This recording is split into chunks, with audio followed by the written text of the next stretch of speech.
거룩하신 주님, 오늘도 우리를 지켜주시고 은혜 가운데 살게 하심을 감사드립니다.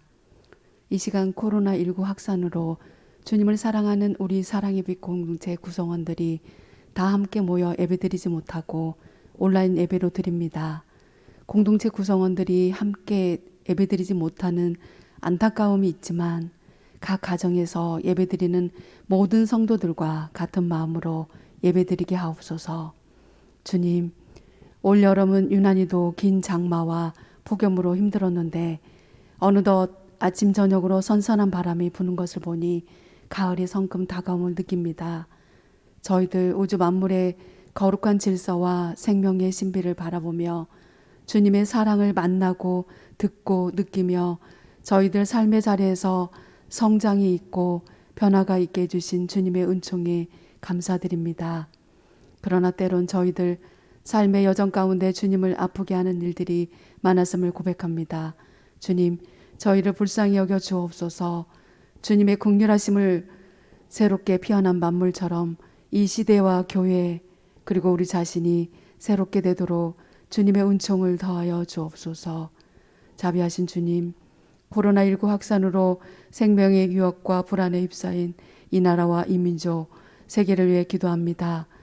우리는 코로나19를 통하여 인간이 연약한 존재임을 다시금 깨닫게 하옵소서. 우리 모두가 우리의 신앙생활과 삶을 돌아보며 우리 자신의 이기적인 마음과 탐욕으로 하나님과 올바른 관계를 맺지 못하는 어리석음을 돌아보게 하옵소서. 이러한 저희를 불쌍히 여기시어 우리 모두의 마음이 하나님과 올바른 관계로 이끌어 믿고 소망하고 사랑하도록 가르쳐 주옵소서. 그리하여 온 땅이 하나님의 뜻대로 아름다운 세상으로 회복되도록 은총을 베풀어 주옵소서. 주의하시는 주님, 코로나19로 고통당하는 환자들에게 주의 은총을 허락하여 주옵소서. 환자들의 가족에게 힘과 용기를 주옵소서. 코로나19로 사랑하는 이를 잃은 가족과 친지들에게 하늘의 위로와 평안을 주옵소서. 환자들을 돌보기 위하여 수고하는 모든 이들에게 지혜와 능력을 주옵소서. 하루속히 코로나19가 종식되고 일상이 회복되도록 은혜를 베풀어 주옵소서. 사랑이신 주님, 저희 사랑의 빛교회 공동체를 위해 기도합니다. 공동체 각 가정 9월 한 달도 때를 따라 필요한 은혜를 채워주시어 주님이 주시는 참 평안과 기쁨을 누리며 살아갈 수 있도록 인도하여 주옵소서. 질병과 삶의 환경을 통해 아프고 고통받는 성도들도 있습니다. 주께서 친히 그들을 위로하여 주시고 다시 일어설 수 있는 강건함과 치유의 역사가 일어나게 하옵소서. 주님, 오랜 시간 저희 교회 공동체를 위해 주님의 사랑으로 주님의 일들을 감당하시고 은퇴를 앞두고 계시는 저희 목사님을 기억하여 주옵소서. 목회 임기를 마치시는 그날까지 건강과 평안과 사랑을 더하여 주옵소서. 또한 주님의 좋으시고 선함을 알고 실천하시는 사랑이 많으신 새로운 목회자가 청빙되도록 인도하여 주옵소서. 주님, 이 시간 말씀 전하시는 목사님께 성령님께서 온전히 인도하여 주옵소서. 예배와 예전에 관한 말씀을 통해 예수 그리스도의 죽으심을 우리의 구원의 사랑으로 더욱 깊이 깨닫게 하여 주옵소서. 주님의 현재적 구원을 통해 날마다 주님과 연합하여 새로운 삶을 살아가게 하옵소서. 예배를 통하여 언제나 거룩하시고 사랑이신 예수 그리스도 이름으로 기도드립니다. 아멘.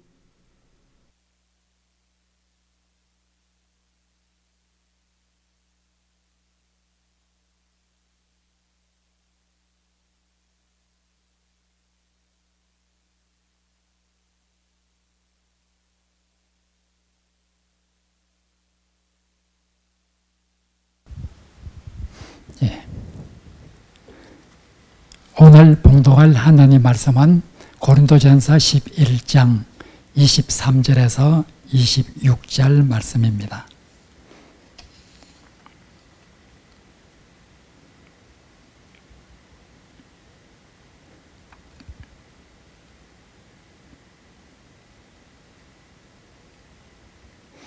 23절부터 봉독합니다. 내가 너희에게 전한 것은 주께 받은 것이니 곧 주 예수께서 잡히시던 밤에 떡을 가지사 축사하시고 떼어 이르시되 이것은 너희를 위하는 내 몸이니 이것을 행하여 나를 기념하라 하시고 식후에 또한 그와 같이 잔을 가지시고 이르시되 이 잔은 내 피로 세운 새 언약이니 이것을 행하여 마실 때마다 나를 기념하라 하셨으니 너희가 이 떡을 먹으며 이 잔을 마실 때마다 주의 죽으심을 그가 오실 때까지 전하는 것이니라. 아멘.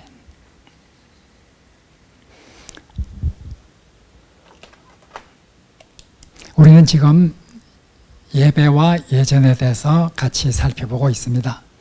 첫 3주 동안은 예배에 대해서 말씀을 드렸고 지난 주에는 성찬에 관해서 우리가 살펴보았습니다. 오늘은 이제 우리 개신교에서 두 개의 성례전, 하나는 지난주 우리가 생각했던 세례고 또 하나는 오늘 살펴볼 성찬이죠. 이 세례 예식과 성찬 예식, 이 세례와 성찬 이 두 개의 예전에 대해서 우리가 생각을 하고 있는데 오늘은 이제 성찬에 대해서 생각을 해보고자 합니다. 지난 시간 말씀드린 대로 세례와 성찬 이것을 우리는 성례전이라 이렇게 말하죠. 자, 세례와 성찬은 예전인데 특별히 거룩한 예전이다 해서 거룩할 성자를 이렇게 썼습니다. 거룩하다는 것을 강조를 하는 것이죠. 오늘 공부할 이 성찬도 찬하면은 만찬할 때 찬자죠. 성자는 거룩할 성자입니다. 거룩한 만찬 혹은 거룩한 먹음 이런 뜻이죠.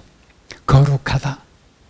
우리가 성례전이라는 말에서 볼 수 있는 성찬에 나오는 성 다 거룩하다고 하는 것이고 그만큼 우리는 이런 세례와 성찬 예전은 거룩한 예전이라는 것을 꼭 기억해야 한다 하는 것을 우리가 먼저 알 수가 있습니다. 이 성찬, 거룩한 만찬, 거룩한 먹음 이 성찬에 관해서 우리가 정말 거룩한 것이라 거룩하다고 하면 구별된 것으로서 정말 하나님께 속한 거룩한 것, 구별된 것으로서 우리가 이것을 함부로 이렇게 행해서는 안 된다고 하는 것을 무엇보다도 알 수 있습니다.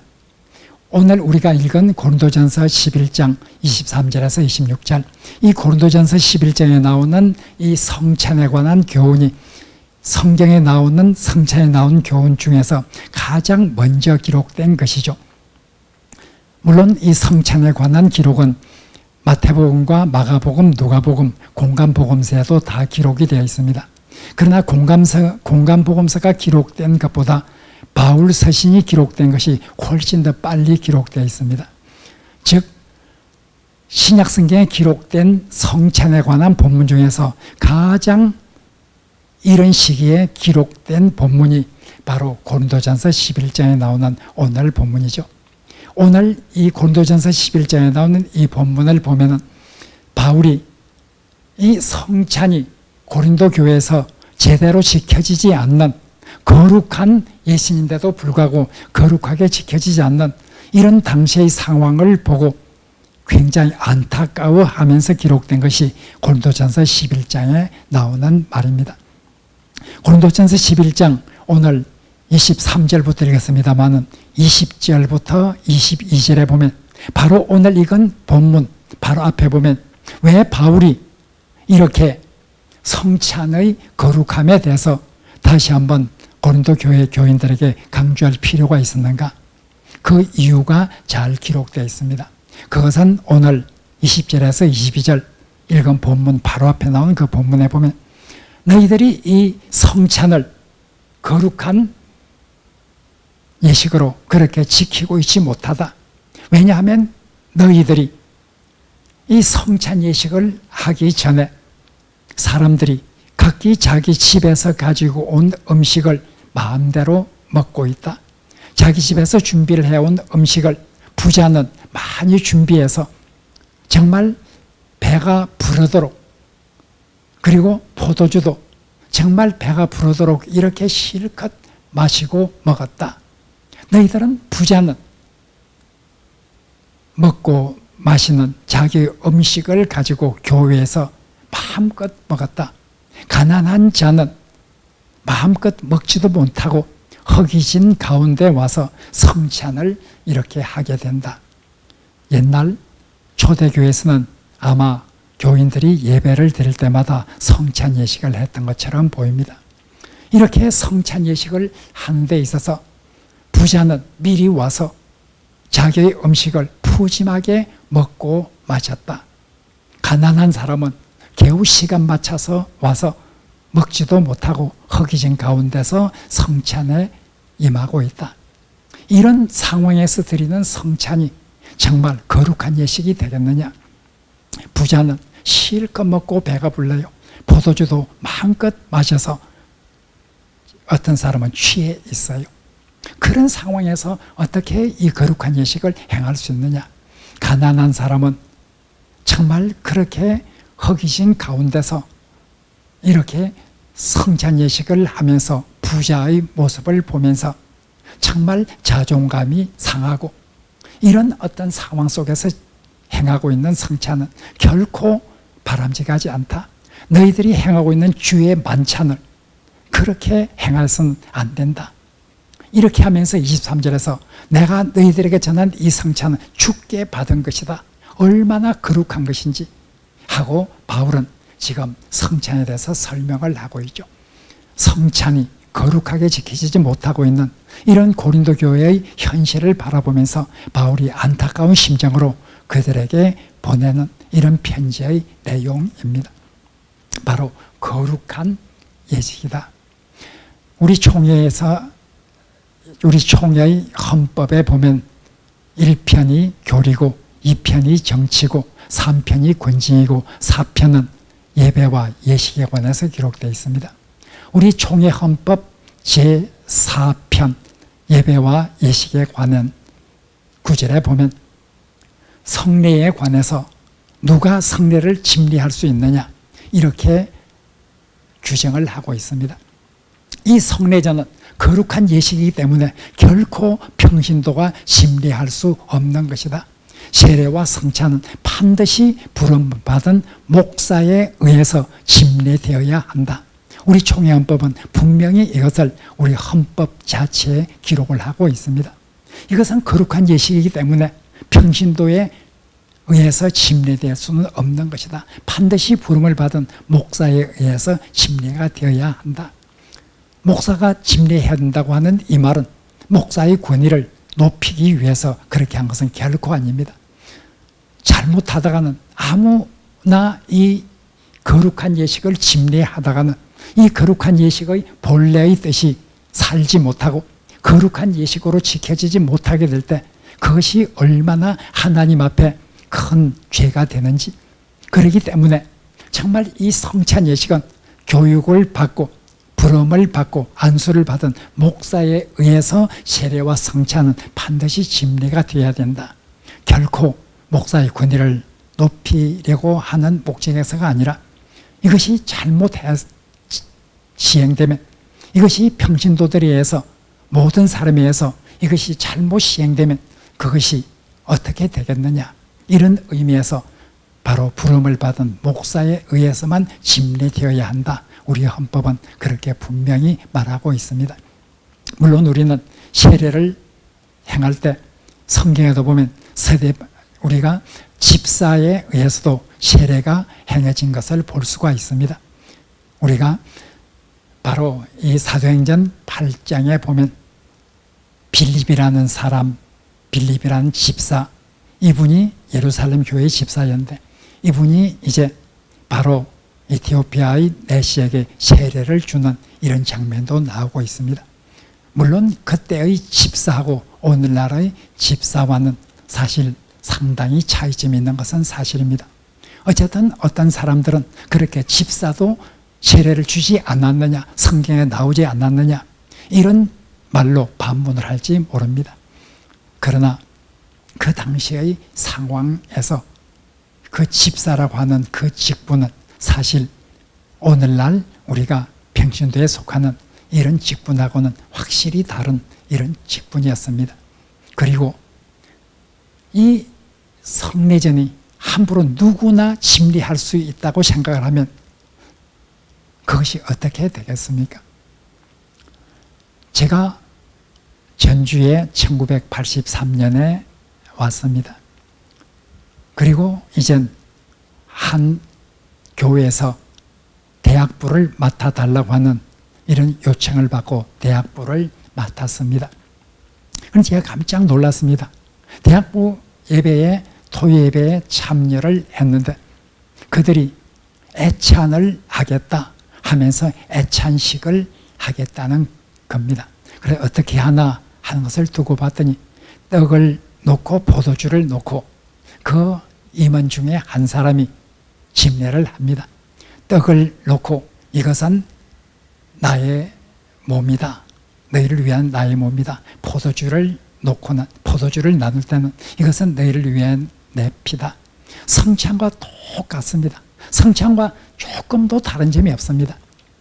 단지 내가 보기에는 아마 성찬은 목회자에 의해서만 집례가 될 수 있는데 이렇게 대학부 임원들에 의해서 집례를 하려고 하니까 애찬이라는 말만 빌린 것이지 그 내용은 성찬과 조금도 다른 바가 없었습니다. 그래서 제가 크게 놀라서 이것은 결코 성찬이지 애찬이라고 말할 수가 없다. 이것을 이렇게 이런 방식으로 행해서는 안 된다 하면서 그 애찬식이라고 하는 이런 예식을 대학부에서 행하는 것을 제지를 시킨 적이 있습니다. 제가 그 당시 듣기에는 이 전주 지방에 그렇게 행하는 곳이 상당히 많이 그 당시 유포되어 있었다 하는 것을 들었습니다. 사실 굉장히 위험한 것입니다. 그들이 성찬의 의미가 정확히 무엇인지 이 거룩한 예식의 의미가 무엇인지를 정말 잘 알고 그렇게 해서 참여해야 되는데 그렇게 함부로 어느 곳에서든지 이런 것을 행할 수 있다고 하면 굉장히 위험한 일이 될 것입니다. 거룩한 예식이라 하는 것입니다. 물론 성찬을 행할 때 목사에 의해서 행하는 그 집례를 하는 목사의 덕에 따라서 그 집례를 하는 목사의 신앙에 따라서 그 성찬 예식이 어떤 격이 달라지고 그 성찬 예식의 효력이 달라질 것이다. 이렇게 생각해서는 안 됩니다. 우리가 요리문답 91번에 보면 분명히 다음과 같은 말이 기록되어 있습니다. 바로 성례전이 거룩한 것은 집례하는 그 사람의 집례자의 덕에 의해서 집례자의 신앙에 의해서 이 성례전의 어떤 효력이 있는 것은 결코 아니다. 성례전의 효력은 말씀과 성령의 역사로 있게 되는 것이지 집례자의 어떤 덕이나 집례자의 신앙의 차이에 따라서 이 성례전의 어떤 효력이 차이가 나는 것은 아니다. 분명히 그렇게 요리본답 91번은 말하고 있습니다. 바로 집례하는 사람에 의해서 그 효력이 달라지는 것은 아니지만은 그래도 적어도 거룩한 예식이라는 것을 지켜나가기 위해서 보존하기 위해서는 바로 목사에 의해서만 집례가 되어야 된다고 하는 이런 우리 헌법의 규정의 의미를 우리가 잘 기억해야 할 것입니다. 이 성찬의 기원과 의미는 이 성찬 예식의 기원과 의미는 오늘 본문에도 잘 나와 있습니다. 이 성찬 예식은 주께서 잡히시던 날 밤에 바로 주께서 잡히시던 날 그러니까 이 성찬 예식은 바로 예수님이 최후의 만찬을 제자들과 함께하는 그때에 제정된 것이라 하는 것을 오늘 본문은 우리들에게 말하고 있습니다. 23절에 보면 주께서 잡히시던 날 밤이라. 그때에 제정된 것이다. 이것은 바로 공관복음서에 보면 주께서 잡히시던 날 밤에 제자들과 최후의 만찬을 할 때 예수님께서 어떻게 이 성찬 예식을 제정하셨는지 잘 공관복음서는 설명해 주고 있습니다. 주께서 잡히시는 날 밤에 주께서 친히 명령을 하신 것이라. 지난 시간에 우리 개신교는 가톨릭과 달리 왜 세례와 성찬 두 개의 예식만 성례전으로 이렇게 지키고 있는가 하는 데 대해서 말씀을 드렸죠. 예수께서 친히 명령을 한 예식이기 때문이죠. 예수님께서 친히 명령을 한 예식은 세례와 성찬 이 두 가지가 있죠. 바로 오늘 본문에서 이 성찬 예식은 주께서 친히 잡히시는 날 밤에 제자들과 함께 있을 때에 만든 것이다. 그리고 분명히 말하고 있습니다. 여기에서 말하는 떡은 너희를 위하는 내 몸이라. 이렇게 말하고 있습니다. 너희를 위하는 내 몸이라. 예수 그리스도의 몸이라. 이렇게 말하고 있습니다. 그리고 잔은, 이 포도주는 예수 그리스도의 피라. 너희를 위한 새 언약의 피라. 새 언약의 피라. 이렇게 말하고 있습니다. 우리가 떡을 나눌 때 이것은 예수 그리스도의 몸이요, 잔을 나눌 때 이것은 예수 그리스도의 피라 하는, 이것은 우리가 무엇보다도 꼭 기억을 해야 합니다. 그리고 이 너희를 위하는 내 몸이라 이렇게 말한 데서 나와 있는 것처럼 너희를 위하는 내 몸, 이것은 예수 그리스도께서 인간을 위해서 대속적인 죽음을 당하시는 그런 예수 그리스도의 죽음을 회상하며 재현하는 것이라. 예수 그리스도의 죽음을 말하는 거죠. 예수 그리스도의 죽음. 시간을 아끼기 위해서 제가 예수 그리스도를 헬라어 첫 글자를 따서 예수라는 첫 글자, 헬라어 그리스도라는 첫 글자를 따서 헬라어로 이렇게 기록을 했습니다. 바로 이렇게 예수 그리스도의 죽음을 앞두고 예수 그리스도께서 바로 그 전날 밤에 제자들에게 떡을 나누고 잔을 주시면서 이것은 너희를 위한 내 몸이라, 이것은 새 언약의 피라 하면서 제정한 이것이 성찬 예식이라 하는 것을 우리가 기억을 할 필요가 있습니다. 그리고 이 성찬 예식에 대해서 그럼 이 예수 그리스도의 몸과 예수 그리스도의 피가 어떻게 우리에게 효력을 미치게 되는가? 우리가 먹는 것은 분명히 떡이고 우리가 마시는 것은 분명히 포도주인데 이것이 어떻게 예수 그리스도의 몸과 피가 되는가? 여기에 대해서 여러 가지 견해가 있습니다.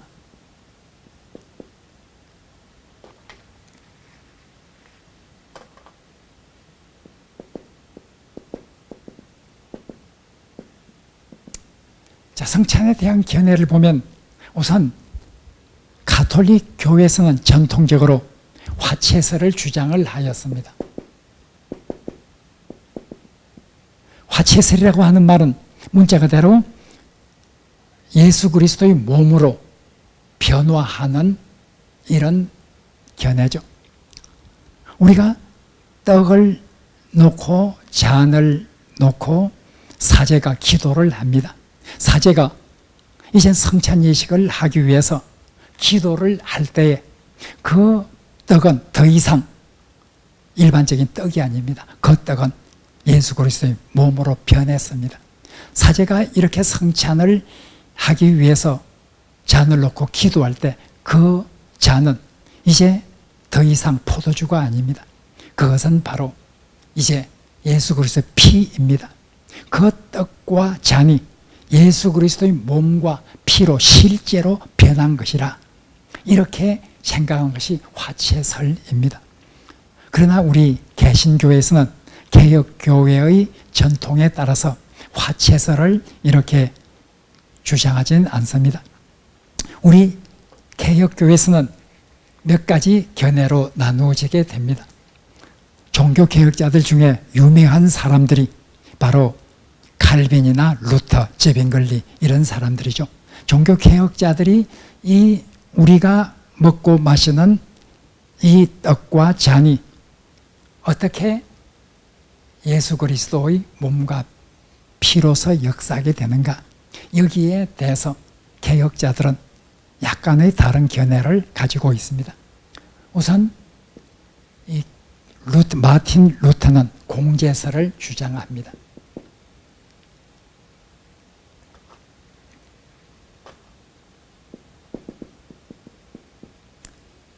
즉 공제설이라고 하는 것은 가톨릭이 말하는 것, 가톨릭에서 말하는 것처럼 그 떡과 피가 예수 그리스도의 몸으로 실제로 변화되었다, 이렇게 생각하지는 않습니다. 공제설은 바로 지금 루터 교에서는 공제설을 주장을 하죠. 즉 여기에서는 바로 이 떡과 잔과 함께, 떡은 떡이고 잔은 포도주는 포도주입니다. 그러나 그 떡 안에 떡과 함께 예수 그리스도의 몸이 있고 잔과 포도주와 함께 예수 그리스도의 피가 함께 하게 된다. 공제설, 함께 존재한다.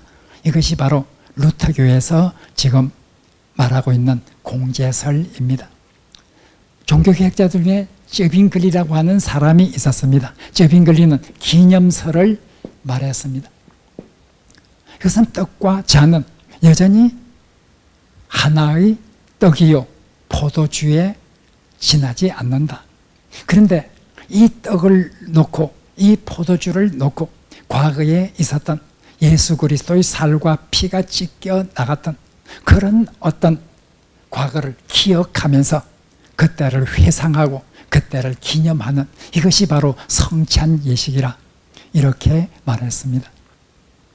우리 장로교회의 기초를 닦은 칼빈은 바로 영적 임재설을 주장을 했습니다. 우리가 성찬시대에 쓰는 떡과 포도주는 역시 떡이요 포도주입니다.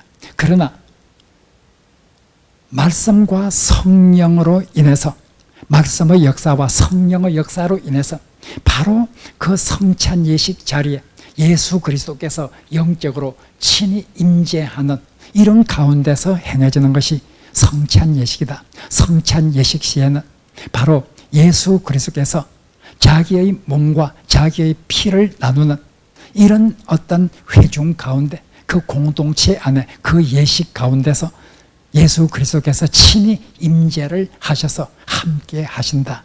이것이 칼빈이 말하는 영적 임재설입니다. 우리는 이런 개혁교회의 여러 가지 설 중에서 어떤 설이 가장 성경적인가? 물론 사람마다 다를 수밖에 없을 것입니다. 우리가 얼른 보기에는 기념설, 제빙글리가 말한 기념설이 성경적이지 않는가, 이런 생각을 할 수도 있을 것입니다. 왜냐하면 오늘 본문을 읽어보면 24절에 보면 이것을 행하여 나를 기념하라, 25절에도 잔을 나누면서 나를 기념하라, 24절에도 떡을 나누면서 나를 기념하라, 25절에 잔을 나누면서 나를 기념하라, 이렇게 바로 기념하라는 말이 있기 때문에 이 기념설이 성경적이지 않을까, 이렇게 생각할 수도 있을 것입니다. 그러나 우리가 결코 그렇게 생각하기는 어렵습니다. 왜냐하면 여기에서 나를 기념하라 할 때 쓰여진 헬라어 단어는 단순히 과거를 회상하는 그런 차원에서 하라는 것은 아닙니다. 공동번역과 재번역에는 기념하라고 하는 것을 기억하라, 기억하라고 번역을 하였죠. 이 기억하라고 하는 말 속에는 단순히 과거에 그런 일이 있었다 하는 것을 바로 기억하고 인식을 하라, 그런 뜻은 아닙니다. 옛날 이스라엘 백성들이 유월절을 지킬 때 바로 과거를 기억하는 그런 의식이죠. 그러나 유월절을 지키는 것이 과거를 기억하는 것이지만 그 과거를 기억하고 과거에 그런 일이 있었다고 하는 그런 것을 회상하는, 거기에 머무르는 것 예식이 결코 아니었습니다.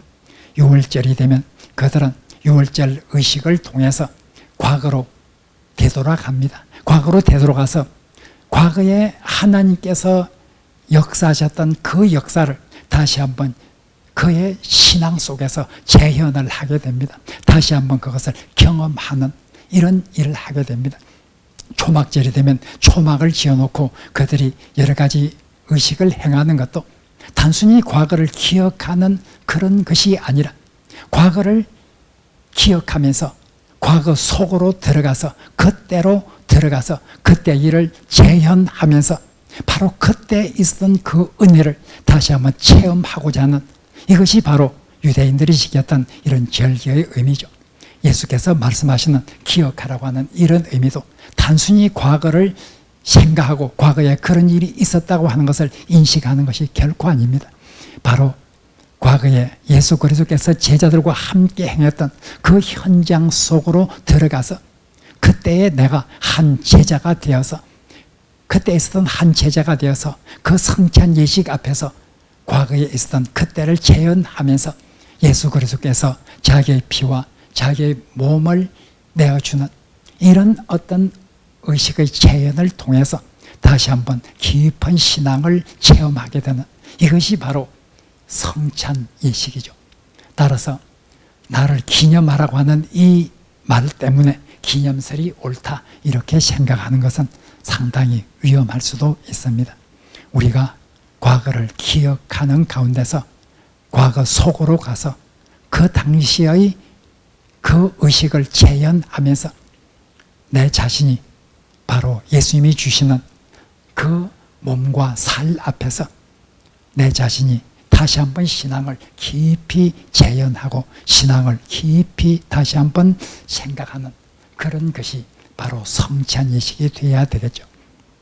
따라서 이 성찬에 대해서 우리는 정말 거룩한 마음으로 참여를 해서 우리가 유익을 얻어야 합니다. 그리고 성찬에 대해서 우리가 또다시 한번 생각해 보아야 할 것은 성찬의 의미입니다.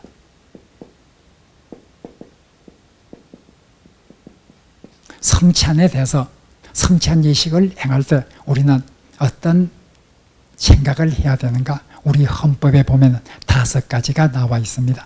저는 그 중에 특별히 4가지를 말씀드리도록 하겠습니다. 성찬식을 행할 때 우리는 반드시 첫 번째로 예수 그리스도의 죽음에 대해서 반드시 생각을 해야 됩니다.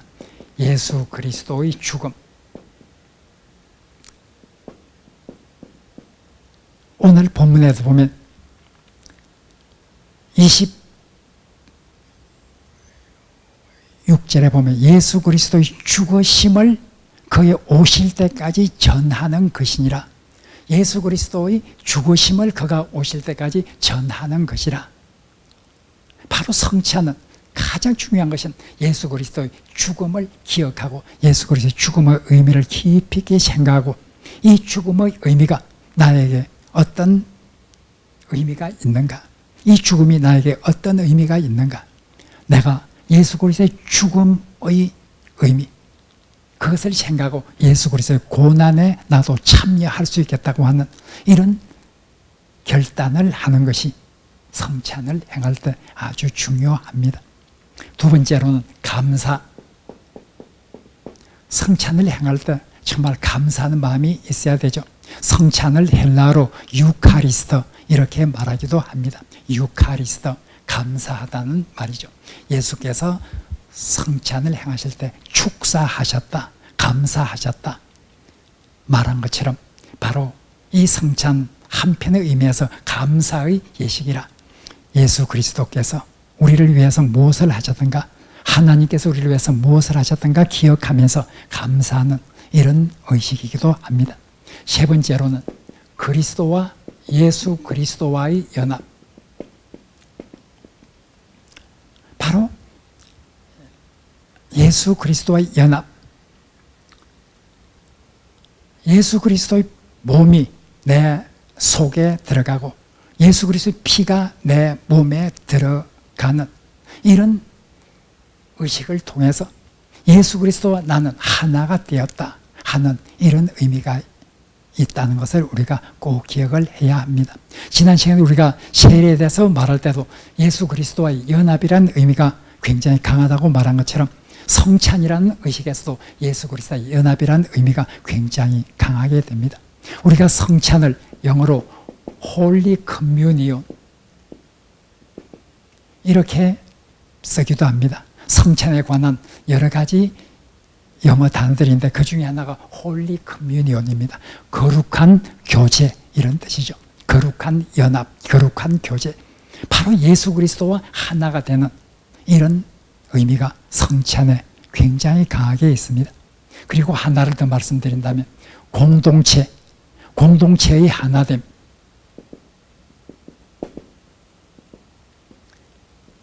홀리 커뮤니온은 거룩한 교제라 예수 그리스도와의 연합을 할 뿐만 아니라 공동체, 우리의 형제 자매들과 하나가 되는 이것도 바로 성찬의 큰 의미 가운데 하나라 하는 것을 꼭 기억해야 합니다.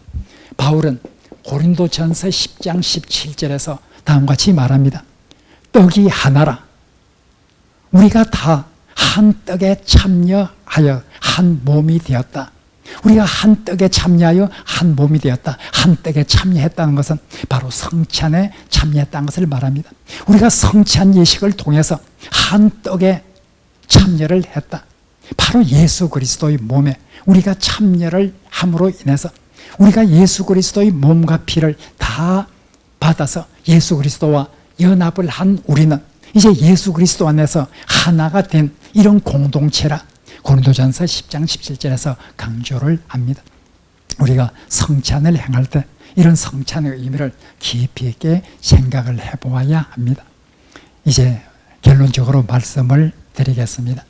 성찬 예식은 그만큼 거룩한 예식이고 성찬 예식을 잘 행함으로 인해서 과거에 있었던 그 예식을 현재의 내 삶 속에서 재현함으로써 예수 그리스도의 은혜, 하나님의 놀라운 사랑을 경험하는 이런 예식이 성찬 예식이 되어야 하고 이런 성찬 예식을 통해서 그리스도와 하나가 되고 우리 공동체가 하나 되는 이런 놀라운 하나님의 은총을 받아 누려야 합니다.